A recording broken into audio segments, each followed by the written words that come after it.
movement's era. It was a time when many African Americans converted to Islam under the influence of Malcolm X, and also due to the social situation of the time that triggered a movement of self-recognition and revisiting one's roots. After accepting Islam, he has spent most of his time associated with Imam Siraj and Masjid al-Taqwa, where to this day he serves at the position of the head of security. He was a pioneer and a strategist at the 40-day drug cleanup operation, the program that has completely transferred the neighborhood from a badly drug-infested area to one of the most progressive neighborhoods in Brooklyn. By occupation, he's a private investigator. However, he's more popularly renowned for his extraordinary skills at martial arts. He runs his own security company, and he is also a security management professor at High Tech Investigation Security. He has spoken previously at John Jay and has been warmly welcomed and greatly appreciated by his audience earlier this year.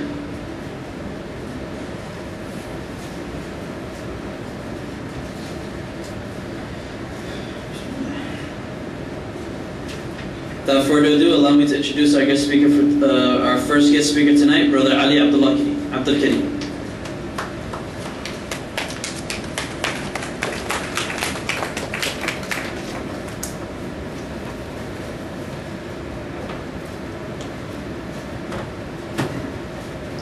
السلام عليكم ورحمة الله وبركاته. أعوذ بالله من الشيطان الرجيم. بسم الله الرحمن الرحيم. له ما في السماوات وما في الأرض وهو على كل شيء قدير. إن الحمد لله نحمده ونستعينه ونستغفره ونعوذ بالله من شرور أنفسنا ومن سيئات أعمالنا ومن يهد الله فلا مضل له ومن يضلل فلا هادي له وأشهد أن لا إله إلا الله وحده لا شريك له وأشهد أن محمدا عبده ورسوله خاتم الأنبياء ورسوله اللهم صل وسلم وعبدك ورسولك محمد وعلى آله وصحبه وسلم سبح لله ما في السماوات وما في الأرض وهو عزيز حكيم. Alhamdulillah. All praise is due to Allah subhanahu wa ta'ala. We laud Him and we seek His assistance from the evil that lurks in and inside of ourselves. Those whom Allah subhanahu wa ta'ala has guided, there's no one that can misguide them. And those whom Allah subhanahu wa ta'ala has misguided or left to be misguided or left in misguidance, there's no one to guide them. I bear witness that Allah subhanahu wa ta'ala, la ilaha illallah, there is no God but Allah, la sharika, He is alone without any association and partners. And I bear witness that Nabi Muhammad, Prophet Muhammad sallallahu alayhi wa sallam, Ibn Abdullah, is the messenger of Allah, and he is Khatam Nabi, he is the seal of all messengers, and no messengers shall come after him, and Prophet. Alhamdulillah, Abba. Alhamdulillah. The issue here and the subject matter that we're going to deal with today, inshallah, is the state of the Ummah and the state of the Islamic leadership. And alhamdulillah, it's a very crucial subject for us today, as is all subjects in Islam. One particularly is that the fact that this has an impact and embarks on our life, on our very existence, on our survival, as Allah subhanahu wa ta'ala has designed it according to Quran and Sunnah. In most respect, our life has been mapped out for us according to Islam, based on the Quran, which is our constitution. As Allah subhanahu wa ta'ala says that the Quran is the fortican of the believer. It is the discriminator. And it allows us to distinguish between what is right and wrong. It gives us an overall direction on how we should conduct our lives. And it leaves nothing small or great out of what our position is in this life. There's no minute area in terms of how we should conduct ourselves and the direction. All of mankind and all of the creation of Allah subhanahu wa ta'ala needs direction. And in that is that in direction there is guidance. You need guidance. Most of what we deal with at this point is that people are basically dealing with things based on their own whims, their own imaginations, their own feelings. And in doing that, some things that happens and that we encounter with that is that injustice. There's no justice. There's no fair play. There's no equal dealings, with each other in this respect. So Allah subhanahu wa ta'ala has given us a means in which we deal with when we approach it. And when I say that, I like to approach Islam scientifically, not say in terms of using science, but the method of science, to really delve into, what does it really mean? Just not have surface information. Just not understand, like we want to understand Allah subhanahu wa ta'ala, but sometimes we understand Him only from the logistical means, what His names are. We know Allah ar-Rahman ar-Rahim, so we know Allah is the merciful, the beneficent, Allah Akbar, He's the great. But from the logistical sense, but what does it mean deeply? Because it means more than just being merciful. The name, the quality of Allah subhanahu wa ta'ala, the nature, means more than that. So what we have to do, we got to go beyond the surface. Yes, it begins from learning the basics in Islam. Logistically is, yes, you have to understand Islam means what? What is faith in Islam? What is knowledge in Islam? But then it goes beyond that. So what I'm saying is that I wanted to involve myself in terms of when Allah subhanahu wa ta'ala talks about Ummah wahid, we cite that as being one community, one nation, and wahid is unique. Just, it has, it comes dealing with however it evolves is based on Tawheed, the unity of the Muslims. How Allah subhanahu wa ta'ala, every creation, Allah subhanahu wa ta'ala says every creation has their own community, all in nature. Outside of mankind, nature, birds, the animals, tigers, lions, bears, what have you, are made up of nations. One of the cipher things that we understand is how Allah subhanahu wa ta'ala talks about the ants and how they're a community and how they function. So every creature that Allah subhanahu wa ta'ala has created based on community, commune. And they operate within that community. You won't see an eagle, communing or socializing with a tiger, and so on and so forth. Each animal, each creation of Allah subhanahu wa ta'ala, each nature knows their place, they know their position, and this is who they cohabitate with, and it's unified.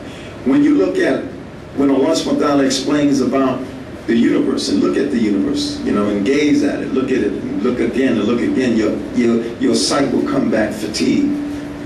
There's no discontinuity, in the creation and the universe. It's in order. Now, we understand the universe as being unified. But it's made up of different bodies. The cosmos, planets, stars, all types of, celestial bodies that's made up the universe. But you'll find order. You'll find order. You don't find the universe clashing with each other and to that extent. Every creation in the universe knows their place. The sun knows its place. Allah subhanahu wa ta'ala has ordained the sun to rise and to set, and it follows its orbit. You won't find it going off its course. The moon, stars, we can just name it. But when it comes to human beings, we're off course. We find ourselves off course. If you study Islam in so many different factions of Islam and the aspects that you deal with, you find from the beginning, Allah subhanahu wa ta'ala says, from the beginning, mankind was one in terms of belief. There was no association in the beginning. Mankind believed in one God. They believed in the law and the command of Allah subhanahu wa ta'ala. They followed it all together. What it says is that Noah alayhi salam, the people of Noah, they are the first ones to introduce and to inject association and idolatry. And then that's when man began to split. You got to remember, when you look at the history of the prophets and messengers, and you see their profiles and how they presented themselves, what was their mission? Noah didn't invite the people to say, okay, you believe in idols and we believe in one God. He invited the people out of that ignorance because they introduced something in terms of the truth that was not correct and exact. So he didn't sit still and sit and tolerate that. In that respect, he invited the people back to unity. Unify yourself under belief, because that's the only way you're going to be able to enact unity. It has to be based on your beliefs. So, as the brother has read in the Surah Ali Imran, where Allah subhanahu wa ta'ala says in terms of mankind. Now, what we like to do again, the approach is anytime that we deal with anything Islamically, however you follow, what you believe, and how you conduct yourself, you go back to the source. What you do in Islam is defined, and it's defined based on the sources that's made it readily available to you. And so we say, what is the origin of this practice? What is the origin of this belief? What is the origin of my understanding about what I'm supposed to do as a Muslim, as a person, as a human being? Well, Allah subhanahu wa ta'ala, He is the originator. Allah al-Mubdi. Allah is the originator. So when we deal with issues, we first refer it back to Allah and then His messenger. And in referring it back to Allah, what do? We refer it back to what He has revealed. This is why it's called Wahid. This is why it's termed revelation. It means to reveal. Allah revealed Himself to mankind. He revealed Himself. So if He revealed Himself, then He revealed what are the prerequisite of this belief. What are the requirements of your belief in Allah subhanahu wa ta'ala? So we're talking about the Jama'ah. We're talking about coming together as a community. Now we can see that we come together and we deal with, they say, what is the state of the Ummah? Well, I would like to say it all lies with what is the state of the Jama'ah in each community, in the masjid. What is the state of the ranks in Salah, in Fajr time? What is the state of the ranks in Salah in Dhuhr? What is the state of the Salah in Asr? And then we can go on. And then if you go to the masjid and you find that there's some defect, there's some deficiency in respect to how we're even coming together for the sake of worship, then you begin to say, well, this is the mindset. And you know what? We just conducted ourselves and we just practiced fasting in the month of Ramadan. And what I was saying to myself is that in the month of Ramadan, we are extremely proactive in terms of worshiping Allah subhanahu wa ta'ala and performing ibadah to Allah subhanahu wa ta'ala. You come, in most instances, you make it your business to try to make the salah in Jama'ah, from Fajr all the way up to Isha. And you make it your business to come out for Taraweeh. And you make it your business to stand up at Salatul Layl, Qiyamul Layl, standing up at night. You make it your business. And you give time to it. You give time, you allot time to come to the masjid, you allot time to come at night. People, in the time of Laylatul Qadr, people coming in groves, families coming in groves, and coming to stand up and stay up all night in ibadah, in worshiping Allah subhanahu wa ta'ala and praising and reading Quran. You make it your business and you give time to it. But then when it's over, this is the dilemma. When it's over, Fajr, you can't even get one rank at Fajr time. And it goes on. What happened?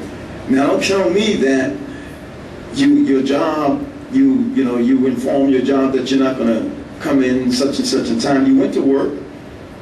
The same time that's allotted to you, that at that time, it hasn't diminished. It still remains. So what happened? Are we in the position that this is some kind of special month? And it is, but it's only a special month to give your undivided attention, your entire attention to this particular time, to do the things that you should be doing on a readily and steadily basis. Because this is what Ramadan teaches us. So what I'm trying to say is that we must understand Islam in the basic sense, in terms of what it entails. You cannot practice Islam half-heartedly, you see. You cannot be selective. Either you're going to practice, because Allah subhanahu wa ta'ala requires that you worship and you practice Islam entirely. You can't be selective. You know, what is it? What would it be? They say, well, we're enjoined and it's mandatory for us to make 5 prayers a day. But then I'm saying, well, tomorrow I'm going to make 4.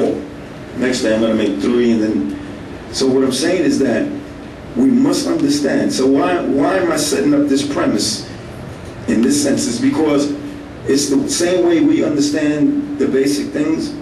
It's the same way we understand things that needs to be expounded on and expanded on in respect to our Islam. And when we talk about the Ummah, when we talk the Ummah to Wahid, and you talk about the unity, the uniqueness of the Jama'at, this is what it's dealing with, the uniqueness of Muslims being one nation. But it's defined for us, just not coming together for the sake of coming together. And we talk about the state of the Islamic leadership. People are being directed in all different directions. We come from different backgrounds, different cultures, different nationalities, different tribes, what have you. But the point is that has no bearings on the Jama'at of Allah subhanahu wa ta'ala, you know, how He gathers us. So like what I would like to do is, again, we go to the origin of what Allah subhanahu wa ta'ala, in terms of the Isma of Allah, the Isma al-Jalali, Allahu Jami. Allah is the one who gathers. You can't gather. You can call people all you want. It's up to Allah subhanahu wa ta'ala whether those people will hear your call. We know the prophets and messengers, they called the people. They were ones directly receiving communications from Allah subhanahu wa ta'ala. And you couldn't get any clearer in terms of what they were presenting, the case of belief in the most clearest sense. But some people heard it and some people didn't. And that's all according to if Allah subhanahu wa ta'ala allows and opens up their hearts and the minds of the people. That's the only way they will come. You call the people, and people will come based on Allah touching the hearts of each individual. So you know it's never about numbers. When Allah subhanahu wa ta'ala talks about the nation of Islam, the Ummah to Wahid, the one community, is not dealing with numbers. Numbers is one thing. Numbers make up people, but the belief is what certifies. This is what makes community concrete. It solidifies it in this sense, is that we can come together, but some of us come together. You know, we may come together as an organization, but everybody has sometimes different ideas. And some people have their own agenda. And sometimes it clashes at times. You have your meetings, and sometimes you have the meetings and people are at odds with each other when they're supposed to be one people, when they're supposed to be having one agenda. But if we come together rightfully, it doesn't mean that you don't have something to offer in respect to ideas. But when we come together based on faith, and we understand the direction that we're trying to go in, we understand, you know, how that is formulated, and how do we formulate our ideas, and what is our agenda? That's what everything is based on. We don't come with new agendas. We have an agenda, and that is to worship Allah subhanahu wa ta'ala the way He should be worshipped, to understand Islam and to follow the Sunnah of the Prophet sallallahu alaihi wasallam in a manner that is pleasing to Him, so that He will bless the Ummah. So Allah subhanahu wa ta'ala, in terms of His name, and some of this is based on, you know, the scholars, in terms of names of the qualities and names of Allah subhanahu wa ta'ala. So when He says that Allah subhanahu wa ta'ala is al-Jami, and He says, since it has been combined in Him in all perfection, His essence, the qualities and actions, Al-Ghazali, rahimahullah ta'ala, defines al-Jami as the one who gathers together things which are similar, or those which are different from one another, and those which are opposite of one another. As regarding Allah subhanahu wa ta'ala's gathering of similar things, it is His gathering of all human to live on the earth and His own gathering of them on the day of judgment. This is the issue. And this is what the objective is here, is to understand that Allah subhanahu wa ta'ala, when He's gathering you for a purpose. The purpose, one, is to worship Allah subhanahu wa ta'ala, to expound and proclaim His oneness together. And that's why we understand, even in the salah is 10 times much more merit. There's much more merit, much more virtue in making your salah in jama'ah. Allah subhanahu wa ta'ala is already conditioning us. He's already training us to understand when we do things together, to worship Allah. What is it when Muslims come together, the angels come down and they bear witness to the gathering. And the gathering is that the Muslims come together for one reason, for the sake of Allah subhanahu wa ta'ala, and they praise Him, and then the angels go back as a witness after they depart. And Allah subhanahu wa ta'ala questions the angels, what did my servants in gathering, what was their performance? And their performance and their objective was to worship Allah subhanahu wa ta'ala together. The state of the Ummah. We know the state of the Ummah because we have an understanding in this period of time. The Prophet ﷺ, he said what the state of the Ummah would be after his advent, after his existence. What was the state of the Ummah? Now we know the state of the Ummah during the time of the Prophet ﷺ. It was together. There were problems, but it was together. The state of the Ummah when Abu Bakr radiallahu anhu, the state of the Ummah, the Ummah of Ummah radiallahu anhu, and Ali and Uthman radiallahu anhu. We understand the state of the Ummah from that. But then afterwards, what happened to the state of the Ummah? The state of the Ummah cannot exist without leadership. We have Muslims all over the world, so much chaos, because people are giving all kinds of different directions. And from whom? Who are these leaders that's giving Muslims different directions to do this, to do that? And then some of us, we disagree with some of the actions that's going on. Why? Because some of us understand Islam differently in respect to what it entails. What are we supposed to display? What is the exhibit? How are we supposed to exhibit ourselves as Muslims?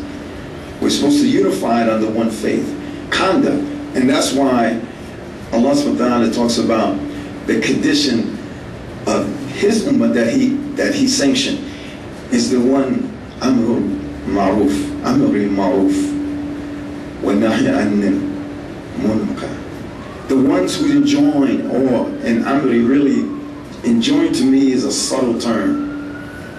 It's command, Amr, command good. The Ummah that commands good and forbids evil.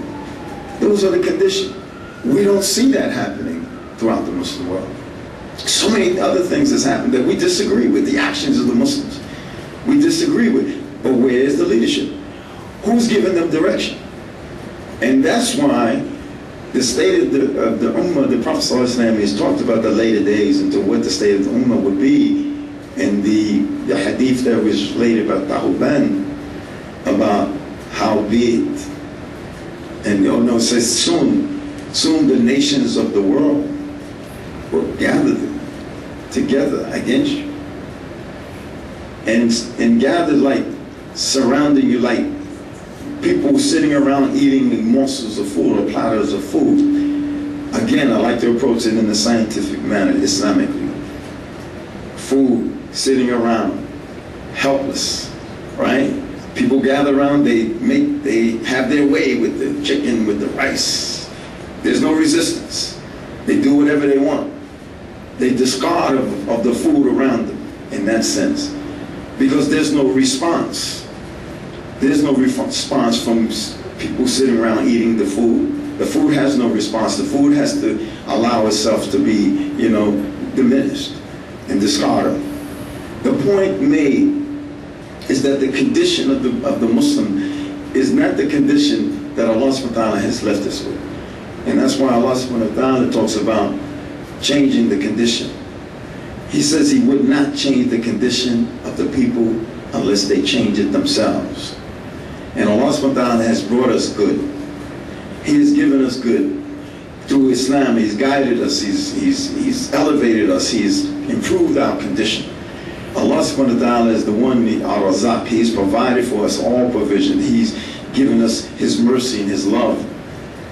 He would not take that away from you. No, you won't find Allah taking that away from you. He's not the initiator to take away that which He's given you unless you take it away from yourself. You know what the old saying is, when you have a job, the boss will tell you, say, I don't fire you, you fire yourself. Why? Because you don't do what you're supposed to do. So the state of the Ummah is what the Prophet ﷺ has talked about.